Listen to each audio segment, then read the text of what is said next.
Good morning, students.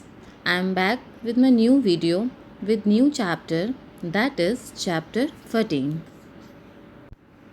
The Great Indians. Whenever we listen the word Great Indians, we amaze about Gandhi ji, Nehru ji, and so on. But in this chapter, we are talking about those persons who have contributed great things in the different fields, like the field of medicines, literature, education, music, science, and arts. So, let us know about them. So, the first topic is Sushruta and Charaka. ये name में भी आपने पहले कभी नहीं सुने होंगे.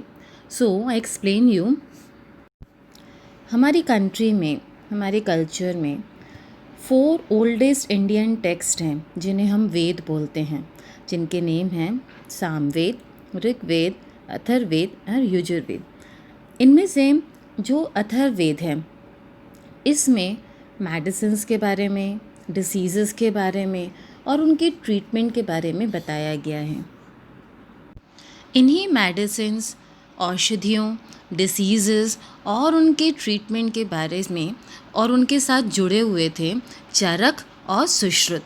तो सबसे पहले we will start about Sushruta. Sushruta is called the father of plastic surgery. इन्हें फादर ऑफ प्लास्टिक सर्जरी के नाम से जाना जाता था.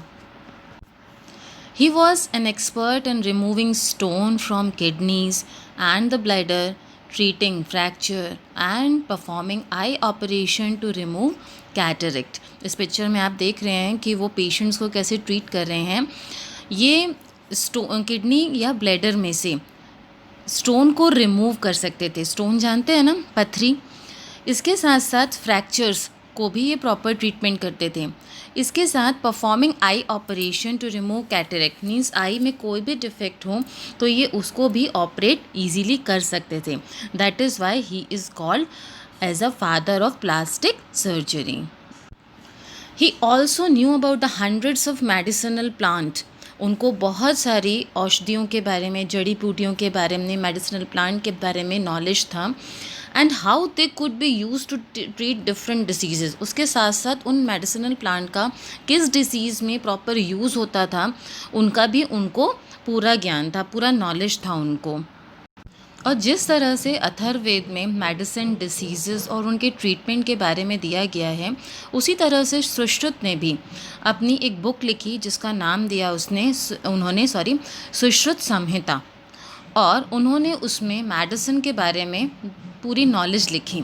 इसके साथ साथ उनको सर्जन भी कहा जाता था. Now look at this picture. It is a picture of Charak. During ancient age, means प्राचीन काल में, ये फिजिशियन थे. इन्होंने भी सुश्रुत के जैसे अपनी एक बुक लिखी जिसका नाम इन्होंने अपने ही नाम पर दिया, चरक संहिता. इस बुक में he describe the diagnosis and the treatment of many diseases. इन्होंने अपनी बुक में बहुत सारे डिसीज़ को डायग्नोस करना, मीन्स उसको पता लगाना कि कौन सी बीमारी है, और साथ ही साथ उसके ट्रीटमेंट के बारे में भी बताया. He describe in detail the various stages through which food passes before being fully digested. इन्होंने पूरा डाइजेस्टिव सिस्टम तक इसमें अपनी बुक में समझाया. He stress on the importance of hygiene. उन्होंने हाइजीन के बारे में भी बताया कि पूरी साफ़ सफाई किस तरह से, हमको यदि कोई बीमारी होती है तो हमको किस तरह से रखना चाहिए. Charaka also knew the medicinal properties of many plants. Sushruta के जैसे ही भी इनको भी कई सारी औषधियों के बारे में बहुत ज्ञान था, जिनका उन्होंने डिटेल में डिस्क्रिप्शन किसमें दिया है, चरक संहिता में. He also listed the responsibilities of a doctor. उन्होंने एक डॉक्टर की पूरी रिस्पॉन्सिबिलिटी को भी अपनी बुक में बताया कि एक डॉक्टर को किस तरह से पेशेंट्स के साथ ट्रीट करना चाहिए.